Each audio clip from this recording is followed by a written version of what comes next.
NBA draft only a couple weeks away, and with many differing reports and rumors coming from each respective team, I felt like this was the best time to make an updated mock draft. So without any further ado, with the first pick in the 2020 draft, the Minnesota Timberwolves will select LaMelo Ball. If the Wolves don't decide to trade their pick, I can't see the Wolves picking a prospect other than LaMelo.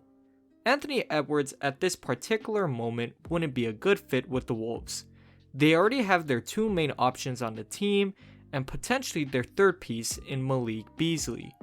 Edwards hasn't shown the ability to score without the ball in his hands to the level that's required at the NBA and struggles to create shots for his teammates. LaMelo, on the other hand, would be a great piece to go alongside D'Angelo and Cat. LaMelo isn't going to be someone who constantly needs the ball in order to be productive on the offensive end. He loves to be able to pass to the open teammate and has the vision to be able to create open teammates. Just keep a lookout on his defensive ability at the next level. Many scouts downplay his defense, but I believe he'll be similar to what his brother did when he entered the NBA. With the second pick in the NBA draft, I have the Golden State Warriors selecting Deni Avdija. I'm still not budging my mind on any differing reports of Wiseman or Edwards. If a prospect is said to have character issues, that's a huge red flag in my opinion. For Wiseman, I honestly just believe the Warriors would rather just sign a cheap center in free agency, such as a JaVale McGee or Dwight Howard, due to how the center position's value in the NBA has lessened. As a result, the Warriors are going to select Deni Avdija to continue the Warriors' trend of having skilled, positionless basketball players on the court. Whether the Warriors decide to have Deni starting from the outset or coming off the bench, Deni will be able to get in quickly due to his ability to potentially spread the floor and sneaky good athleticism and handle. The Warriors drafting Deni might also hint a possibility of Andrew Wiggins being traded, due to the questioning of the fit with Wiggins from day one, Wiggins being on a large contract, and to potentially get more minutes for Deni from the jump. Keep an eye out for what the Warriors decide to do with their second pick, because it can start a landslide of moves from there. With the third pick in the draft, I got the Charlotte Hornets selecting Anthony Edwards. I originally had the Hornets selecting Wiseman, but as more time passes by, I can easily see the Hornets selecting Edwards. The Hornets already got good young guards such as Devontae Graham, but I can easily see them becoming extremely interested in seeing how a pairing of Graham and Edwards would work out in the future. Edwards on this Hornets team will most likely either become the first or second option immediately. And just considering how the Hornets are in the beginning of a rebuilding process, this means that they will most likely have another losing season. But this should allow Edwards a chance to improve his playmaking and passing skills to go along his good ability to score the ball. The main areas to pay attention to with Edwards potentially on the Hornets would be to see if Edwards can improve his streaky shooting, obviously the playmaking part to his game, and the contract of Terry Rozier that was signed just a year ago. Rozier can be the odd man out in this situation. The first big change in the draft comes with the Bulls, and with their fourth pick, I got the Bulls selecting Isaac Okoro. Considering how the Bulls already have two great young forwards in Lauri and Wendell Carter, I can't see them selecting Wiseman here. As a result, I see the Bulls making a gamble pick with Isaac. The Bulls last season were a defensive mess, ranking 24th in the league, and just seeing how the Bulls already got their main options through players such as Zach LaVine and even Lauri Markkanen, it wouldn't make much sense for the Bulls to select a player such as Obi Toppin who can provide offense but would be a major liability on the defensive end. Instead, under the coaching of Billy Donovan, the Bulls front office and staff will hope that Billy will be able to get the best offensive end development out of Isaac to go alongside his great defensive ability. Isaac is going to be the biggest wildcard in this draft due to his inability to spread the floor. He is a great defender, but at some point, if you can't shoot, the defense will just treat him like a player such as Andre Robinson. But considering that the Bulls haven't been able to bring a true star player in for years, besides maybe Zach LaVine, I see them taking this risk. With the 5th pick, the Cavaliers select James Wiseman. Wiseman fall in the draft finally ends here. Thankfully, according to some reports, the Cavaliers aren't looking to sign Andre Drummond to a mega contract. If that's the case, I can easily see the Cavs doing a potential sign and trade with the teams such as the Celtics, and then moving on with Wiseman in the draft. Wiseman on this Cavaliers team will be able to develop the fastest theoretically, besides maybe the Warriors, due to the good spacing that Love would be able to provide him. He's a mobile, athletic, rim-protecting big that needs to add shooting to his game if he wants to be considered as one of the better big men in the league. Now I know he can shoot the mid-range, but I'm really just referring to his 3-point shooting.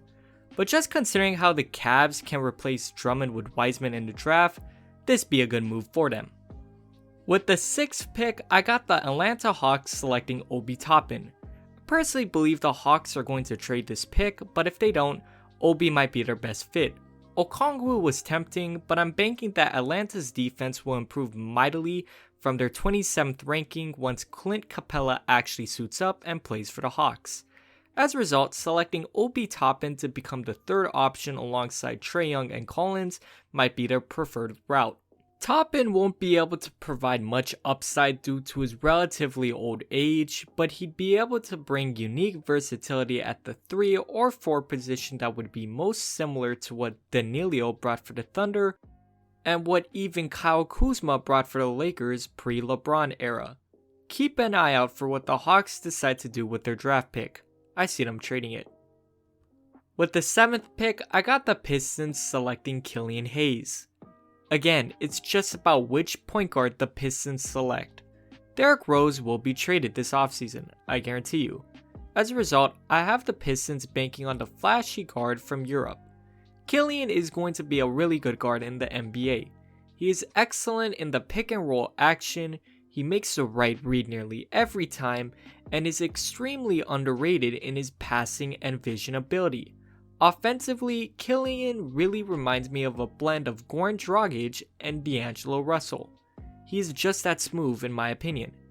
The areas that I'd pay attention to with Killian as he enters the NBA would be to look out for his shooting because he struggled a little bit from 3, the somewhat limited amount of athleticism for the guard position, and the defense.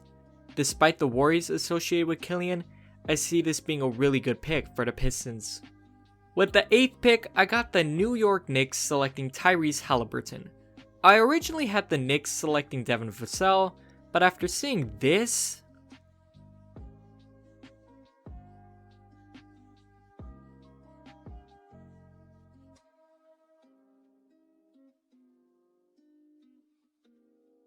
I see him falling just a little bit in the draft.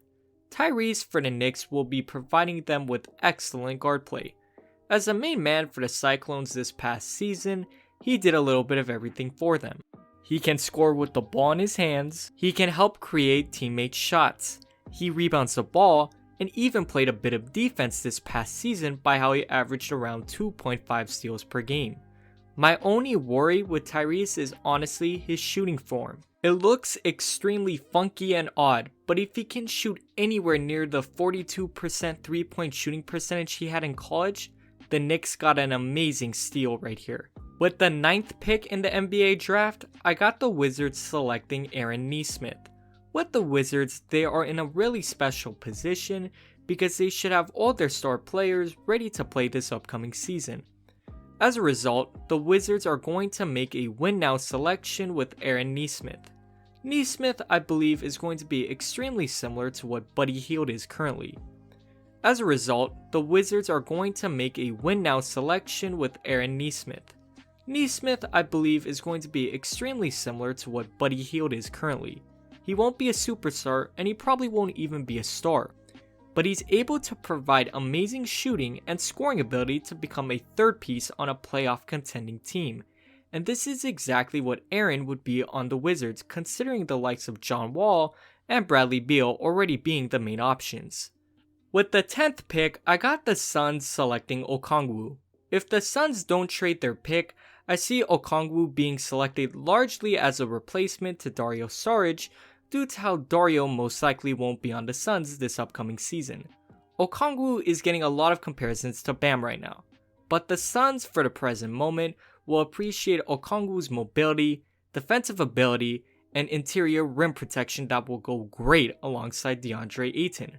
Okongwu will definitely need to be able to improve his shooting ability from the 3-point line, but considering how he's able to currently hit the mid-range shot, the Suns are going to bank on this risk and select him due to the high upside that he possesses, especially being paired alongside Ayton. With the 11th pick, I got the Spurs selecting Saddiq Bey. The Spurs are most likely going to be trading DeMar DeRozan this offseason, and I can see Saddiq becoming his replacement. While Saddiq plays nowhere near how DeMar plays, the way that he plays will fit exactly in the way that the Spurs and Greg Popovich wants to play. Saddiq's main attributes coming into the league will be that he's a great shooter and he can guard on the defensive end. It may not be nothing special, but like the Spurs front office, they don't select anything flashy or special for the most part. He's most likely going to be looked past, but this is a great selection from the Spurs right here if they were to do this. With the 12th pick, I got the Kings selecting Devin Vassell. Vassell might slide a little bit in the draft due to the recent video coming out in my opinion, but the Kings with this selection will be guaranteeing themselves a nice piece to go alongside De'Aaron Fox and a healthy Marvin Bagley this upcoming season. Vassell, like Saddiq, will be bringing shooting and being able to play defense at the next level. And just considering how it seems more and more likely that the Kings will be moving Buddy Hield this offseason, Vassell might just be a perfect player to bring in because of this. He's obviously not at the same level as Hield, but he does do a lot of stuff similar to what Buddy can do, but just much less of a headache for the Kings.